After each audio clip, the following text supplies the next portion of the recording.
안녕하세요. 김동희입니다. 2023년도 국가직시험 대비 조리막 모의고사 문제풀이 수업 시작하도록 하겠습니다. 실강에서는 우선 문제푸시 시간을 20분 정도 미리 드렸습니다. 인강 보시는 분들도 그거 감안하셔서 먼저 문제를 풀고 수업을 들어주세요. 오늘은 첫날이기 때문에 시간을 20분 정도씩이나 드렸는데요. 시간은 점점 줄여갈 계획입니다. 그래서 마지막 주에는 한 15분 정도 드리고 문제 푸시고 마킹하시는 것까지 다 완료하실 수 있도록 진행할 예정입니다. 그래서 인강으로 보시는 분들도 점점 시간 줄여 가시면서 마지막 주에는 15분보다 조금 더 짧은 시간에 문제 다 푸실 수 있도록 해주세요. 모의고사 수업을 진행을 할 때는 시간 조절하는 연습을 같이 하는 것도 굉장히 중요합니다. 그리고 우리가 다루는 문제들은요, 아무래도 모의고사 문제다 보니까 실제 시험 난이도와 비슷한 수준의 문제들과 그거보다 조금 더 높은 수준의 문제들을 같이 다루게 될 것입니다. 시험장에서는 사실 크게 어렵지 않은 문제들도 굉장히 어렵게 느껴지고 당황스럽고 그런 경우가 많죠. 그런데 시험장에 들어가기 전에 아예 높은 수준의 문제들을 여러 번 접하고 들어가면 시험장에서 당황하는 걸 좀 줄일 수가 있거든요. 그래서 일부러 높은 수준의 문제들을 제가 섞어서 이렇게 진행을 하고 있습니다. 모의고사 수업에서는요. 근데 오늘은 첫날이다 보니까 그냥 무난한 수준의 문제들로 구성했습니다. 그래서 아마 오늘은 1, 2, 3회 이거 푸시면서 크게 문제 없으실 거라고 생각이 들어요. 그런데 이제 다음 주부터는 좀 높은 수준 문제를 섞을 거고요. 근데 높은 수준 문제라고 해서 뭐 완전 처음 보는 그런 내용들이 들어가는 게 아니고요. 이미 알고 있는 사항인데 표현을 살짝 다르게 한다거나 아니면 알고 있는 사항을 가지고 한 번 더 생각해서 답을 찾아야 된다거나 하는 그런 문제들이 들어갈 예정입니다.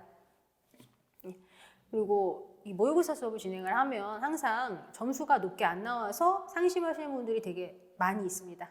그런데 전혀 상심하실 필요가 없어요. 만약에 모의고사 수업을 이거 들으시면서 보니까 내가 점수가 되게 안 나왔어, 많이 틀렸어, 그러면 그게 오히려 다행이라고 생각하셔야 됩니다.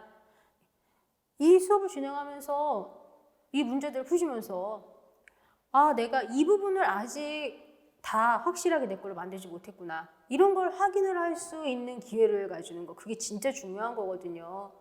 그래서 부족한 부분 확인하고 그 부분을 확실하게 채우고 시험장에 들어가는 게 중요하기 때문에 여기서는 지금 고득점 못해도 상관없어요. 괜히 어설프게 찍어서 고득점 나오면 그게 더 나빠요. 그게 더 나쁜 거예요. 틀릴 거 그냥 확실하게 틀리고, 그거는 이론서에서 찾아서 다시 한번 확인해서 내 거를 진짜 확실하게 만들고, 그리고 시험장에 들어가면 그게 더 좋은 거고요. 그렇게 하기 위해서 시험 전에 문제풀이 수업들이 진행이 되는 거예요. 그러니까 높은 점수 안 나온다고 해서 절대 상심하시고 그러실 필요 없으십니다. 많이 틀리면 오히려 다행이라고 생각을 하셔야 되는 거예요. 이만큼 내가 부족한 거 채울 수 있는 기회를 가졌구나, 이렇게 생각을 하셔야 되는 거예요. 그러면 이제 시작하도록 하겠습니다. 1회 1번 문제 보도록 하겠습니다. 묘목 식재 실행에 대한 설명 옳은 거 물어보는 문제이고요. 정답은 4번입니다. 먼저 1번 보기를 한번 봐주세요. 묘목 식재 시기에 대해서 얘기를 하고 있는데요. 주로 우리가 묘목을 식재하는 것은 봄철에 실시하죠. 주로 봄철에 실시합니다. 물론 가을 식재도 하긴 합니다. 그런데 가을 식재를 할 때는 환경 조건도 신경 써야 되고 또 수종도 좀 신경을 써야 되겠죠. 그래서 주로 봄철에 실시하니까 1번 보기 틀린 것이고요. 그리고 여기 2번 보기를 한번 봐주세요. 봉우리 식재는 직근성인 수종 식재에 알맞지 않지요. 그죠? 이 봉우리 식재는 천근성이면서 봉우리 식재라고 하는 것은 천근성이면서 측근이 잘 발달하고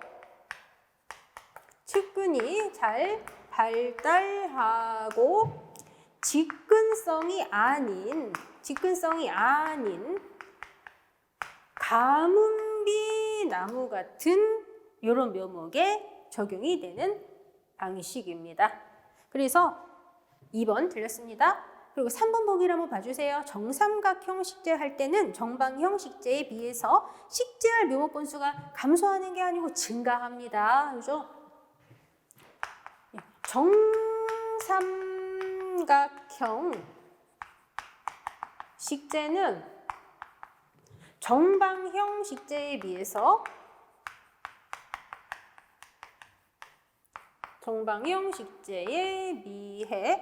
묘목 한 번이 차지하는 면적이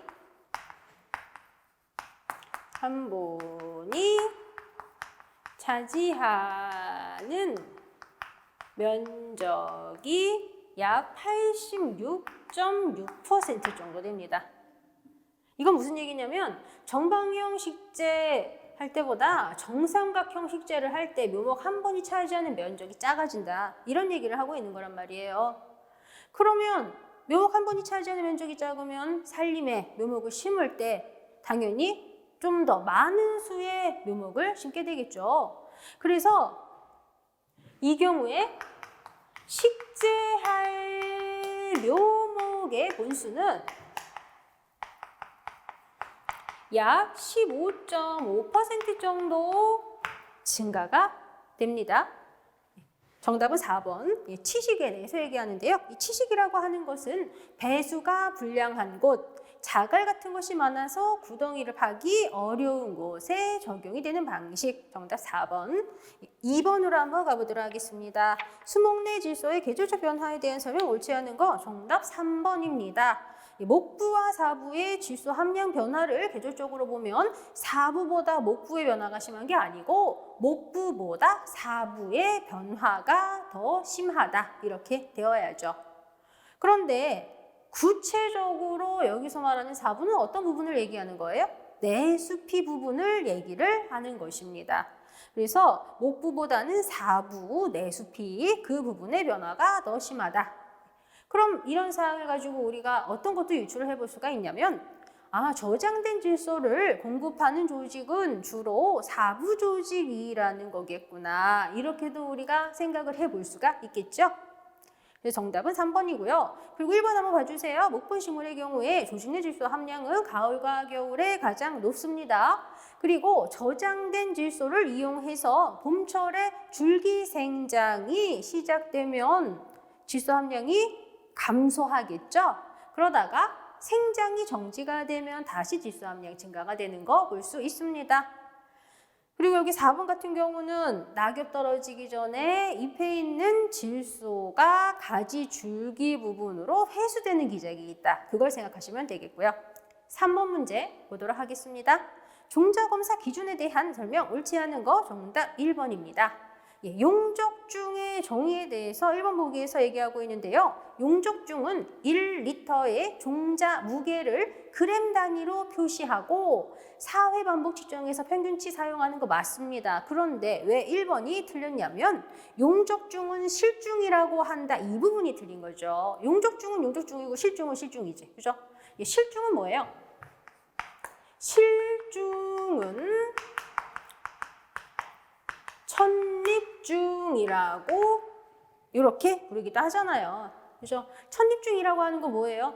종자 1000개의 무게. 그게 천립중이라고 하는 것입니다. 그래서 소립종자 같은 경우는 순정종자 1000립의 무게를 4번 측정해서 평균치를 구해서 이용하고요. 소립종자 같은 경우는 그렇게 하고 대립종자 같은 경우는 종자 100립을 4번 측정해서 평균치를 구하고 거기에다가 곱하기 10을 해서 이용을 합니다. 그게 천립중, 실중이라고 하는 것입니다. 그리고 여기 2번 보기를 보시면 순양률에 대해서 얘기하고 있습니다. 순양률은 정선종자의 순도를 나타내는 용어입니다. 그리고 이 순양률 같은 경우 구체적으로 한번 예시를 한번 들어볼게요. 예를 들어서 전체 시료종자의 무게가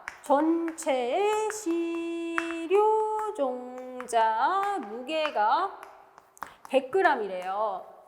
그런데 순정종자의 무게가 80g이래요. 그러면 이런 조건일 때의 순양률은 80% 이렇게 생각하실 수 있으셔야죠. 100분의 80. 그죠? 그래서 순양률 구하는 공식은 전체 시료 종자 무게분의 순정종자 무게 곱하기 100 이렇게 해서 나타내는 거예요. 그리고 여기 3번 보기 보시면 발화력, 발화율 이거에 대해 얘기하죠. 발화율이라고 하는 건 굉장히 익숙한데 발화력으로 표현하면 굉장히 낯설게 느끼시는 분들이 많더라고요. 발화율과 발화력이 같은 거라는 거 헷갈리지 마시고 반드시 확인하셔야 되겠습니다. 4번 가보도록 하겠습니다. 최종 원에 대한 설명, 옳지 않은 거 정답 2번이 됩니다. 이 최종 원이라고 하는 것은 1번 보기에서 얘기하는 것처럼 수용목의 무성번식묘 또는 실생묘를 이용을 해서 최종원 조성합니다. 그리고 질 좋은 이런 나무를 이용을 해서 최종원을 조성을 하고 그 최종원 안에 살고 있는 나무들끼리 수분 수정해서 나한테 좋은 종자를 주도록 하는 거, 그게 최종원이라고 하는 것입니다. 그리고 우리가 이 최종원과 관련한 이런 이론 부분을 볼 때 우리는 타가 수분하는 거 기준으로 생각을 해야 합니다. 그래서 최종원 안에 살고 있는 나무들이 타가 수분해서 나한테 질 좋은 종자를 주도록 하는 거, 이 기준으로 생각을 하는 거예요.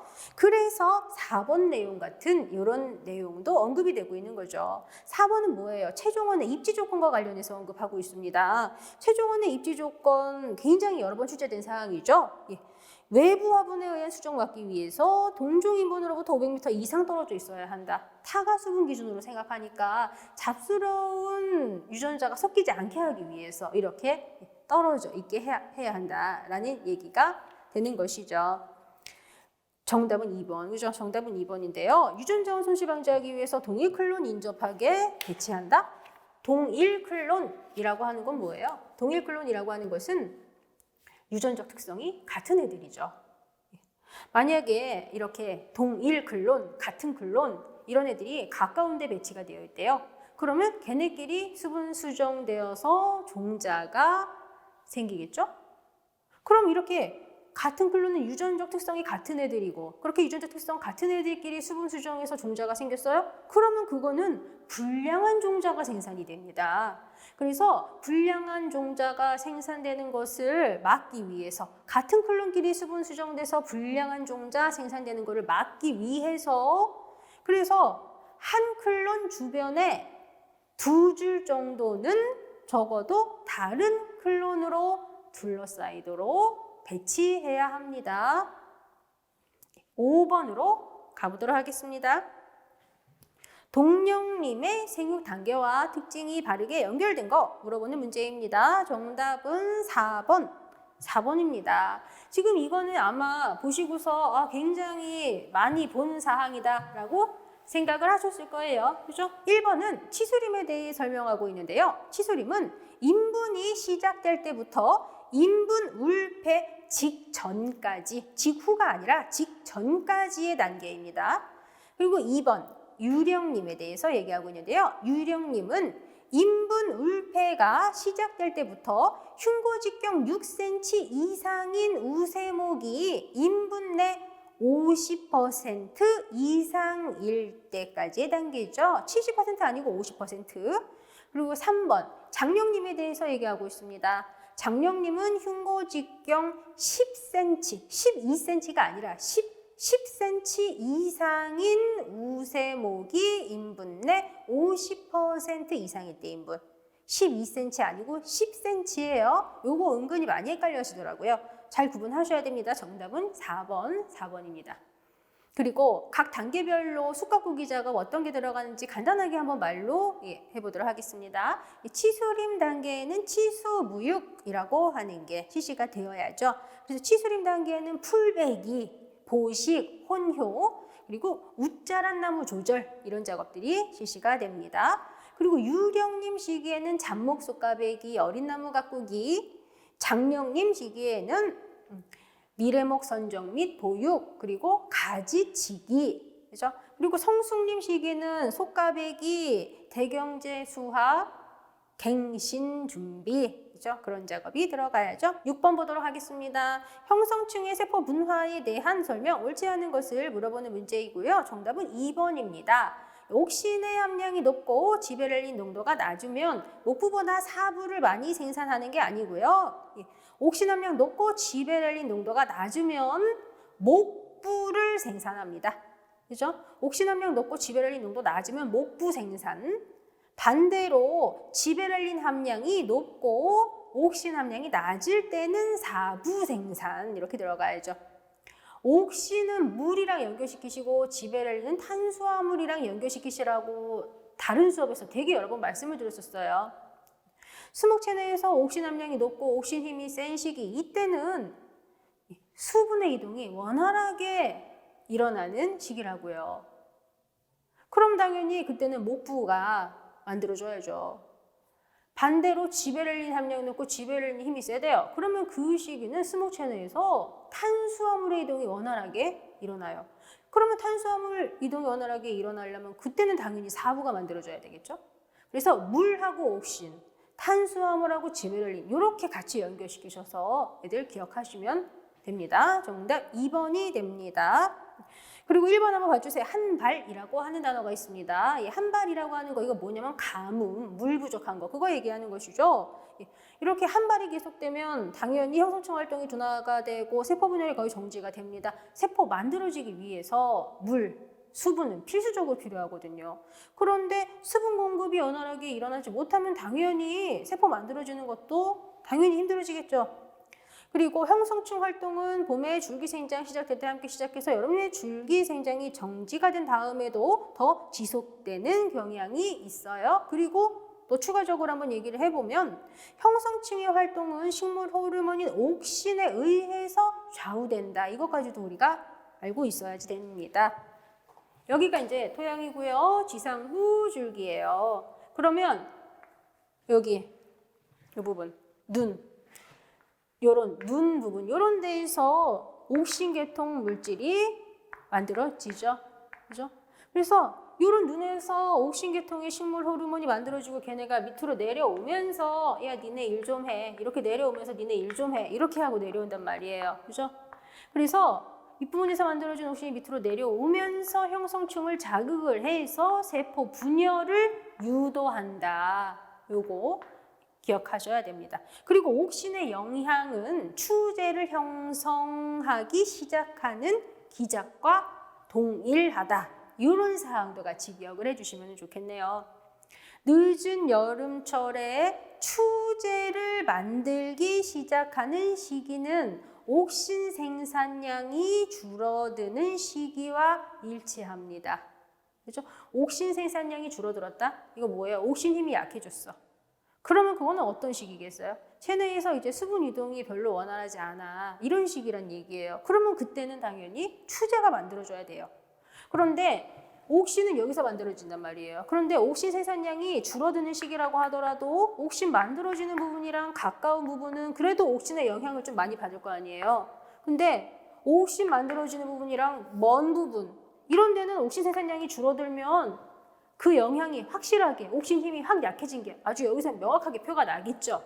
그래서 여기에서부터 추재 생산이 만들어진다고요. 그래서 여기부터 추재 만들어지고 그리고 위쪽 이렇게 점점 추재는 아래에서부터 이렇게 위쪽으로 이렇게 만들어진다. 이런 것까지 같이 기억해 주세요. 7번 보도록 하겠습니다. 세균에 의한 수모병에 해당하지 않는 거 정답 4번이 됩니다. 이거는 제가 생각했을 때 이거는 답을 꼭 찾아주셨으면 좋겠다라고 생각을 하고 문제를 만들었습니다. 뽕나무 오갈병이라고 하는 거 4번 보기. 이거는 세균에 의한 수모병이 아니고요. 파이토플라즈마에 의한 수모병이죠. 그렇죠?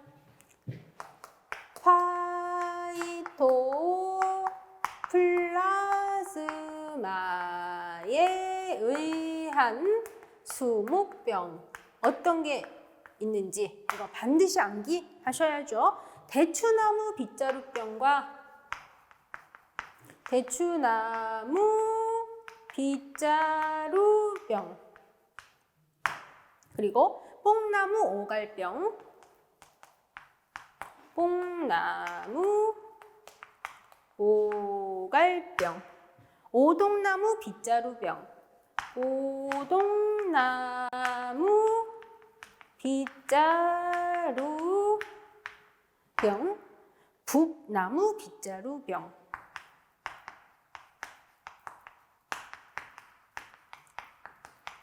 이런 병들이 파이토플라즈마에 의한 수목병입니다. 대추나무, 빗자루병, 뽕나무, 우갈병, 오동나무, 빗자루병, 북나무, 빗자루병 이거 반드시 암기하셔야 돼요. 그리고 이거 진짜 많이 출제됐던 거 아시죠? 그리고 우리는 이렇게 파이토플라즈마에 의한 병이 어떤 건지, 세균에 의한 병이 어떤 건지, 진균에 의한 병이 어떤 건지, 그리고 잎에 발생하는 병이 뭐 어떤 건지, 뭐 가지 줄기에 발생하는 병이 어떤 건지 이런 것도 구분하는 거, 그런 게 굉장히 중요하죠. 아주 세부적으로 막 지역적으로 이런 거 관련해서 뭐 그렇게 많이 숙제 안 돼요. 우리는 구분할 수 있냐, 이게 어디 속하는지 아냐, 이런 거 많이 나오니까요. 그런 거 잘 구분하셔야 됩니다. 그리고 여기 보기를 보시면 천공병이라고 하는 게 있어요. 이거 뭐냐면 세균성 구멍병, 세균성 구멍병, 그거 우리가 천공병이라고 부르기도 하죠. 8번으로 가보도록 하겠습니다. 쑥가꾸기 작업 시 고려해야 하는 입지 종류에 대한 설명 옳지 않은 거 정답 3번입니다. 이것도 제가 엄청 많이 강조드렸었던 사항을 가지고 보기를 구성을 했습니다. 정책적 입지는 사회적 의무, 그죠? 정책적 입지는 사회적 의무, 이렇게 들어가야죠. 법적 입지가 여기 보기에 있는 산림법 및 관련 법규예요. 그죠? 그래서 법적 입지는 대놓고 산림법, 관련 법규, 법. 정책적 입지는 사회적 의무. 요거 헷갈리지 마시라고 엄청 많이 말씀드렸거든요. 요거만 구분하시면 다른 거 헷갈릴 게 없어요. 정답 3번이고요. 1번, 2번 이거 딱 봐도 헷갈릴 거 없어요. 그죠? 자연적 입지 보니까 뭐 지형, 기후 다 자연이랑 그대로 연결되죠. 경제적 입지는 돈이랑 연결시키시면 되고, 기술적 입지는 숙련 상태, 장비 이런 것도 다 당연히 연결 바로 돼요. 그리고 여기 보기에다가 넣지는 않았지만 관리상 입지라고 하는 것도 있죠. 관리상 입지 같은 경우는 산림민 산주, 산림관리자가 한 장소의 산림을 계속 관리하고 경영하는 기간, 그게 관리상 입지에 대한 내용이고요.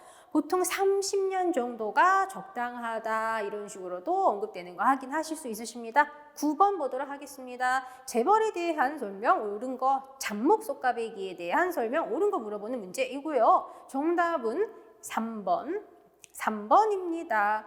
조림 수종이 그 임지에 적합한 경우라면 침입천은 생목은 원칙적으로 제거한다. 이게 맞는 얘기입니다. 그러면 1번은 왜 틀렸어요? 잡목 솎아배기라고 하는 것을 풀배기가 실시되기 2, 3년 전에 해요? 이거 완전 틀렸죠. 그죠? 잡목 솎아배기라고 하는 것은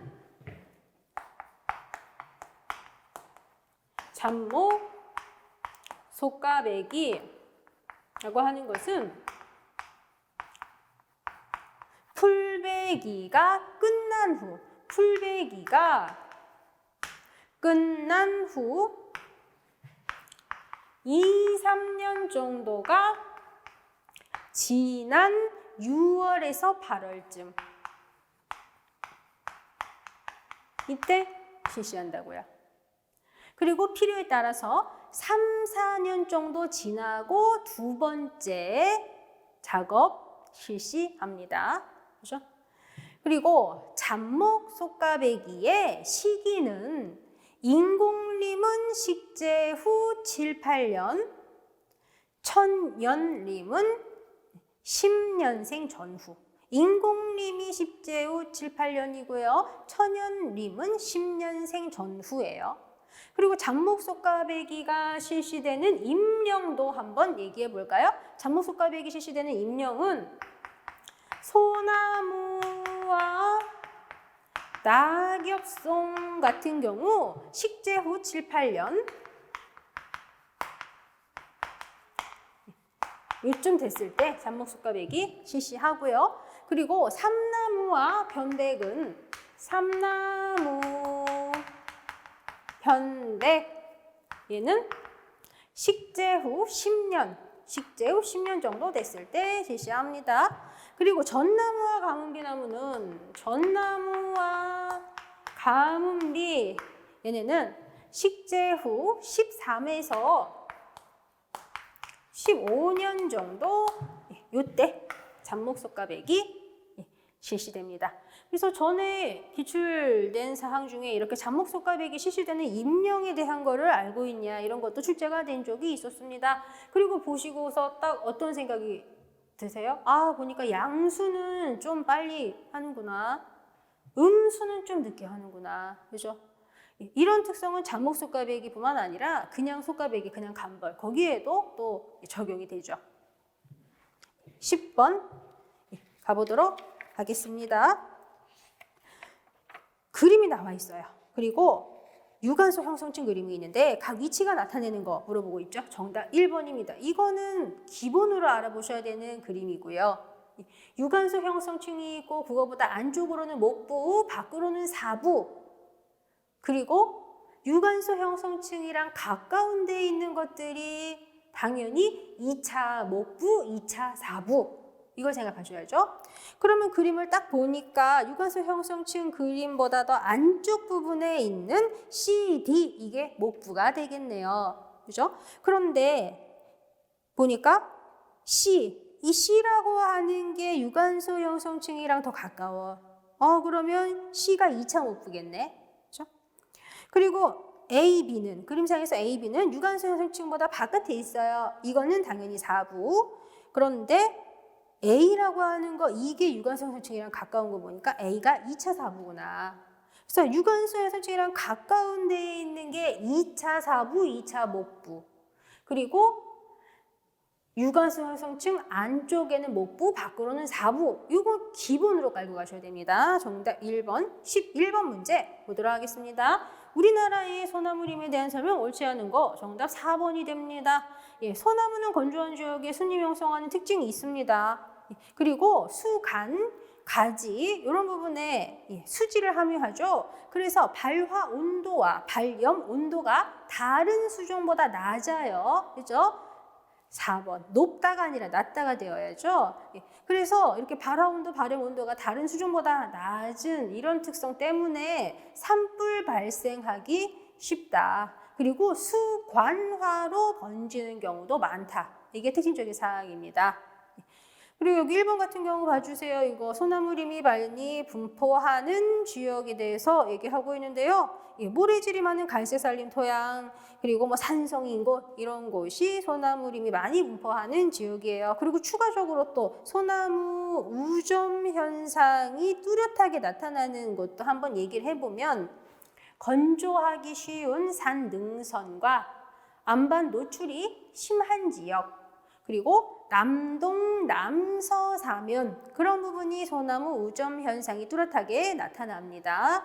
3번 보기에서 얘기하는 것처럼 소나무림은 이렇게 주로 건조하고 지력 낮은 이런 곳에서 소나무 후계목에 의해서 세대 거듭됨으로써 유지되는데요. 이렇게 소나무림이 한동안 계속 유지되는 곳을 우리가 어떻게도 불러요? 아극상림 이렇게 부르기도 하죠. 11번 문제 정답 4번. 12번 보도록 하겠습니다. 수체를 구성하는 무기 영양소에 대한 설명으로 옳은 것을 물어보는 문제이고요. 정답은 1번입니다. 지금 이 문제는 식물 체내의 이동성을 생각을 하시면 답을 찾으실 수 있게 구성을 했습니다. 식물 체내에서 이동성이 좋은 원소는 늙은 잎, 성숙한 잎, 오래된 부분에서 먼저 결핍 현상 나타나고, 식물 체내에서 이동성이 좋지 않은 원소는 새로 생긴 잎, 어린 잎, 그리고 새로 생기는 조직, 그런 부분에서 결핍 현상이 나타난다. 그걸 생각하시면 됩니다. 그리고 지금 여기 보기에 보시면은요, 질소, 이산, 칼리, 마그네슘 얘네들이 보기를 구성을 하고 있는데요. 질소, 인산, 칼리 얘네는 비료의 3요소 이렇게 말하는 애들이죠. 얘네 체내 이동성 좋아요. 그리고 여기 보기에 마그네슘도 나와 있는데 마그네슘 얘도 체내 이동성 좋아요. 지금 보기를 구성하는 애들은 전부 다 체내 이동성 좋은 애들로 구성이 되어 있습니다. 그럼 당연히 얘네들은 결핍 현상이 어디서 먼저 나타나는 거가 되겠어요? 늙은 잎, 성숙한 잎, 뭐 오래된 부분 이런 부분에서 먼저 결핍 현상이 나타나야죠. 이동성 좋은 애들이니까.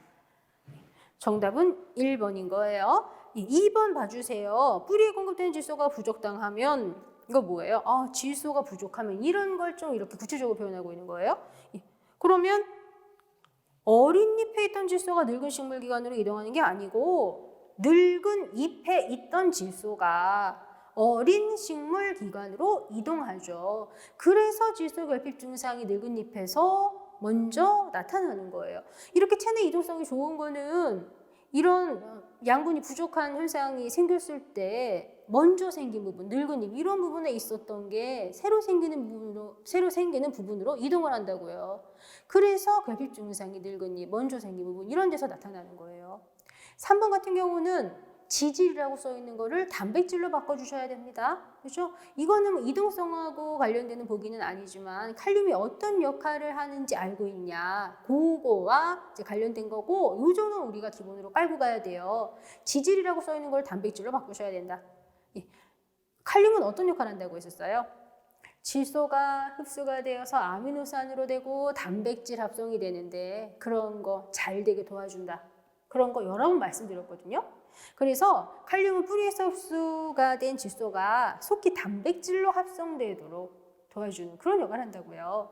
그래서 지질을 단백질로 바꾸셔야지 되고요. 4번 봐주세요. 마그네슘 체내 이동성 좋다고 그랬잖아요. 체내 이동성 좋으면 당연히 결핍증은 성숙한 잎 또는 뭐 늙은 잎 이렇게 표현되는 부분에서 먼저 나타나야죠. 그리고 이제 점점 어린 잎으로 확대가 됩니다. 그리고 마그네슘은 엽록소의 구성 성분이에요. 그렇기 때문에 엽록소의 구성 성분인 마그네슘이 부족하면 잎이 누렇게 되는 거죠. 그래서 잎맥 사이 황변, 황백화 이런 현상이 생깁니다. 정답 1번. 체내 이동성은 진짜 중요한 거 아시죠? 이거는 필수로 깔고 가셔야 되고요. 그리고 체내 이동성이 안 좋은 대표적인 것으로 칼슘, 철 이것도 기본으로 깔고 가셔야 됩니다. 체내 이동성 안 좋은 대표적인 거 칼슘, 철 그거 절대 모르시면 안 돼요. 13번 보도록 하겠습니다. 무배유종자를 물어보는 문제이고요. 정답은 1번. 정답은 1번입니다. 유배유종자, 무배유종자 구분할 수가 있어야죠. 일단 먼저 유배유종자에는 어떤 애가 속하는지부터 한번 얘기해 볼게요. 유배유종자에는요. 소나무, 잣나무, 전나무, 소나무, 잣나무, 전나무, 물풀의 나무 이런 애들이 유배유 종자. 그렇죠? 그리고 무배유 종자는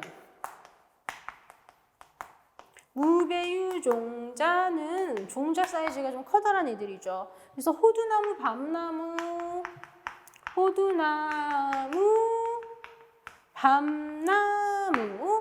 상수리나무, 칠엽수,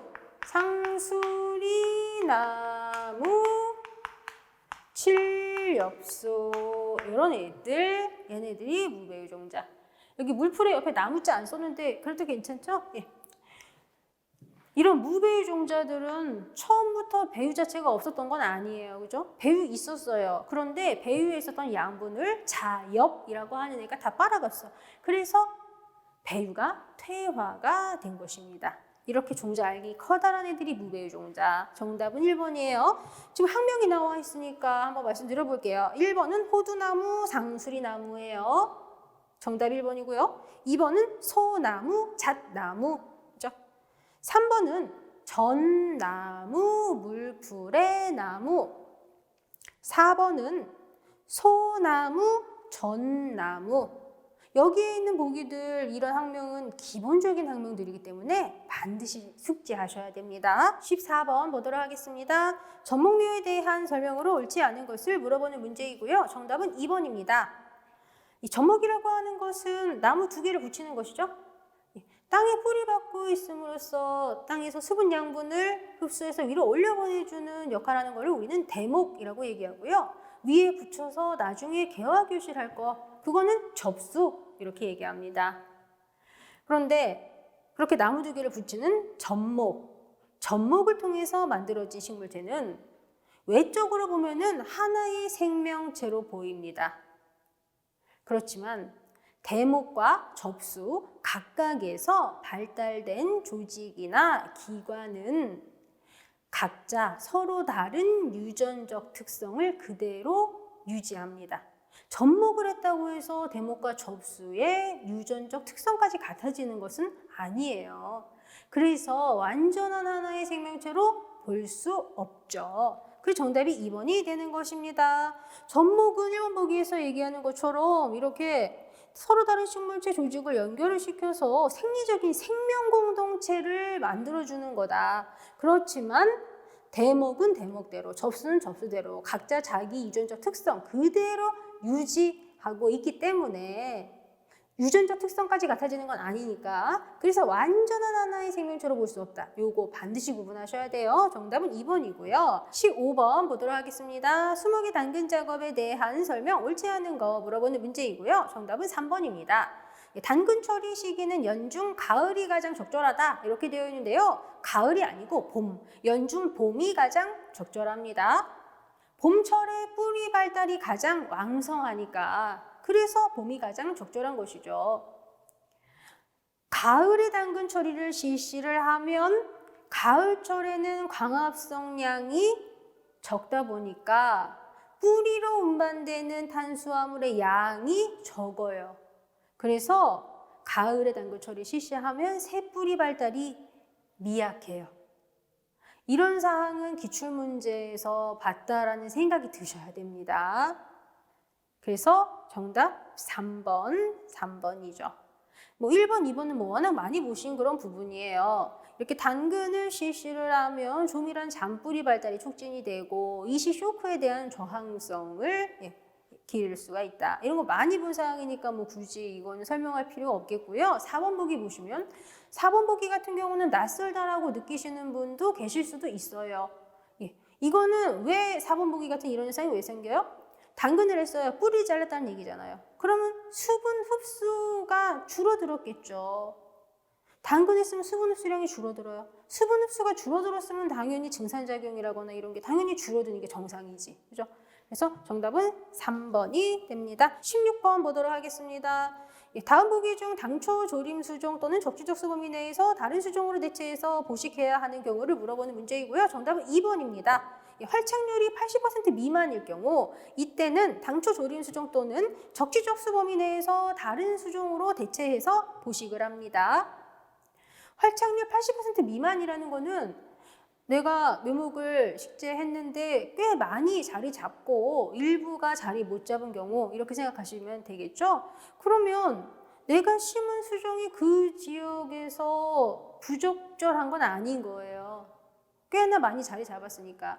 그러니까 당초 조림 수종을 이용을 해서 보식을 하거나 아니면 적지적 수범위 내에서 다른 수종을 이용을 해서 보식을 하면 되겠죠. 그런데 만약에 활착률이 50% 미만이다. 그러면 그거는 내가 심은 나무가 반도 자리를 못 잡은 거네. 그러면 그때는 재조림을 실시합니다. 그리고 적지적 수범위 내에서 다른 수종으로 대체할 수도 있습니다. 지속 가능한 산림자원 지침에서 보식 부분에서 확인하시면 되는 사항입니다. 17번 보도록 하겠습니다. 지구의 생물 근계에 대한 설명으로 옳지 않은 것을 물어보는 문제이고요. 정답은 4번입니다. 사막은 비가 별로 안 옵니다. 강우량이 적어요. 그렇기 때문에 비가 별로 안 오니까 염기성 양이온과 토양 콜로이드를 용탈하지 못합니다. 그래서 칼슘과 마그네슘 등이 토양 표면에 그대로 남아 있습니다. 그리고 사막은 굉장히 건조해요. 그죠? 극도의 열기, 건조 그런 조건에 견딜 수 있는 애들이 살아요. 그래서 사막은 종다양성이 낮은 특성 가지고 있습니다. 정답 4번이고요. 그러면 1번 보기부터 한번 볼까요? 1번 보기는 열대우림에 대해서 얘기를 하고 있는데요. 열대우림이라고 하는 곳은 보기에서 얘기하는 것처럼 라테라이트화 작용, 적색되는 토양 이거 같이 세트로 꼭 기억을 하고 계셔야 되는 거죠. 그리고 이름만 봐도 열대우림은 종다양성이 높겠구나. 따뜻하고 물이 많은 곳이 종다양성이 높다라고 엄청 여러 번 말씀을 드렸었거든요. 이름만 봐도 열대우림은 종다양성 높다. 그대로 연결하실 수 있으셔야 되는 거죠. 그리고 이 열대우림은 유기물 분해 속도가 굉장히 빠릅니다. 그런데 과도한 침식과 용탈로 인해서 토양이 척박해지고 양분이 제한 요인이 되는 경우가 많죠. 그리고 2번 보기 보도록 하겠습니다. 온대화력수림에 대해서 얘기하는데요. 온대화력수림은 북부 지역의 해갈색 포도주 토양, 남부 지역의 한갈색 포도주 토양이 두 가지로 내별됩니다. 북부 지역의 해갈색 포도주 토양이라고 하는 것은 냉한대 지역의 포도주 토양과 좀 비슷한 특성 가지고 있고요. 또 남부 지역의 한갈색 포도주 토양은 라테라이트 토양이랑 비슷한 성질 가지고 있습니다. 그리고 온대화력수림은 사계절이 뚜렷하다라는 것도 우리가 알고 있어야 됩니다. 그리고 냉한대 침엽수림이라고 하는 것은 포도절 토양, 그리고 일반적으로 배수불량하고 양분이 잘 침전되어서 결핍되고 강한 산성을 띠는 토양이 흔하죠. 그리고 냉한대 침엽수림은 조부식을 생성한다는 것도 같이 기억을 해주세요. 그리고 이름만 딱 봐도 종다양성이 낮은 특성을 가지겠구나라는 걸 유추할 수 있죠. 냉한대 침엽수림, 침엽수가 우점한데요. 이렇게 우점하는 애가 있다는 것은 종다양성이 낮은 것을 얘기하는 거죠. 18번 보도록 하겠습니다. 가지치기에 대한 설명으로 옳지 않은 거 물어보는 문제이고요. 정답은 3번입니다. 살아있는 가지의 제거는 탄소 동화작용 기관을 제거한다는 점에서 제거량에 유의해야 합니다. 여기까지 맞습니다. 그런데 가지치기의 실제적인 효과는 살아있는 가지를 제거함으로써 얻을 수 있죠. 죽은 가지가 아니고 살아있는 가지를 제거함으로써 얻을 수 있습니다. 그래서 정답이 3번이 됩니다. 1번 보기 한번 봐주세요. 가지치기를 실시하면 숲땅으로 내려가는 햇빛이 조금이라도 더 많아지겠죠? 그러면 지면 온도가 상승되고 유기물 분해 촉진되고 지피식생 발생되는 것까지도 볼 수가 있습니다. 그리고 2번을 보시면 자연낙지 잘 되는 수종들에 대해서 이렇게 언급을 하고 있습니다. 수종에 따라서 자연낙지 능력은 큰 차이가 있습니다. 그런데 일반적으로 양수에서 흔히 나타나죠. 그렇다고 해서 음수는 자연낙지 현상이 안 나타난다는 건 아니에요. 음수도 자연낙지 현상 나타나요. 그런데 양수가 음수보다 더 흔하게, 더 뚜렷하게 더 볼 수 있는 거죠. 자연낙지 현상을요. 그리고 또 추가적으로 한번 얘기를 해보면 참나무류하고 소나무류 같은 경우는 수종에 따라서 자연낙지 능력에 차이가 있습니다. 그래서 구체적으로 대왕소나무는 자연낙지가 잘 돼요. 그런데 같은 소나무류에 속하는 버지니아 소나무는 자연낙지가 잘 안 됩니다. 이번 내용 같은 경우는 이런 게 있다 이렇게 보시면 되고요. 그리고 자연낙지 현상은 침엽수에서만 볼 수 있다 또는 화력수에서만 볼 수 있다. 그건 아니에요. 그렇게 기억하시면 안 됩니다. 그리고 여기 4번 한번 봐주세요. 4번 보기 보시면 화력수들이 쭉 이렇게 나열되어 있죠. 화력수들이 침엽수보다 가지치기 했을 때 상처 유합이 잘 안 되고 부우되기 쉽잖아요. 그러니까 화력수들 같은 경우 되도록이면 미식을 통해서 자연낙지 유도하는 게 더 좋습니다. 19번 가보도록 하겠습니다. 우리나라 천연잎 숯가꾸기에서 적용하고 있는 수형급에 대한 설명 옳은 거 정답 2번입니다. 1번 보기 같은 경우는 미래목에 대해서 설명을 하고 있는데요. 일단 이 미래목이라고 하는 거는 가장 우수한 나무이고요. 최종 수확목으로 남겨지는 나무입니다. 그런데 처음 선발되는 미래목에는 선발목과 중용목이 포함되기도 한다. 선발목까지는 좋은데 중용목이 아니라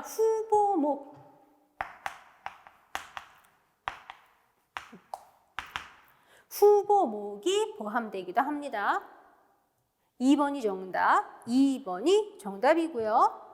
그리고 여기 3번 한번 봐주세요. 보호목이라고 하는 것은 하층 인간을 이루고 있는 유용한 인목이에요. 그리고 미래목 생육에 지장 주지 않고 수간 하부 가지 발달을 억제시키죠. 수간 하부 가지 발달 촉진시키는 게 아니라 미래목 수간 하부 가지 발달을 억제시키잖아요. 그래서 3번이 틀린 거죠. 임지보호 목적으로 남기는 거 맞아요. 그죠? 그리고 여기 4번 보시면 방해목에 대해서 얘기하고 있습니다. 방해목이라고 하는 것은 미래목과 중형목 생장에 방해되는 나무예요. 여기까지는 좋은데 경합목과 지장목,